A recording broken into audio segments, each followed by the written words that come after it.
Hi friends, welcome to my channel. இன்றைக்கி நம்ம பார்க்க போகிறது வாழைக்காய் எப்படி பண்ணலாம், ஃப்ரை பண்ணலான்னு பார்க்க போகிறோம். வாங்க வீடியோக்குள்ளே போகலாம். அதுக்கு தேவையான பொருட்கள்: ஒரு வாழைக்காய் எடுத்துக்கோங்க. ஒரு வாழைக்காய் எடுத்துக்கோங்க. எனக்கு இந்த வாழைக்காய் தான் இருந்தது.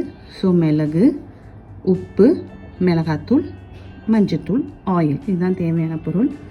வாழைக்காய் வந்து நல்லா தொளி சீச்சி கட் பண்ணி வச்சுக்கோங்க, சின்ன சின்ன ஸ்லைஸாக. நீங்கள் தண்ணியிலலாம் போடணும்லாம் ஒன்றும் இல்லை, உடனே செஞ்சிடலாம். கொஞ்சம் தேங்காய் எண்ணெய் ஊற்றியிருக்கேன். உங்களுக்கு வேணால் நீங்கள் நல்லெண்ணெயும் ஊற்றிக்கலாம். ஒரு டீஸ்பூன் ஊற்றிக்கோங்க. நம்ம எடுத்து வச்சுருந்த எல்லாத்தையும் உப்பு, மிளகு, மஞ்சள், மிளகாத்தூள் எல்லாத்தையும் போட்டு நல்லா கலந்துக்கோங்க. அந்த டைமில் ஒரு பேனை அடுப்பில் வச்சுருங்க. நல்லா ஒன்றும் பாதியமாக நல்லா ஆயில் போட்டிருக்கனால ஒன்றும் ஒட்டாமையே அழகாக ஈஸியாக வரும். ட்ரை பண்ணி பாருங்கள். ஸோ நல்லா கலந்துக்கோங்க. கலந்ததுக்கப்புறம் ஒரு பேனை அடுப்பில் வச்சுக்கோங்க. அடுப்பில் வச்சுருக்கோம் இல்லையா, அது நல்லா ஹீட் ஆகிருக்கும்.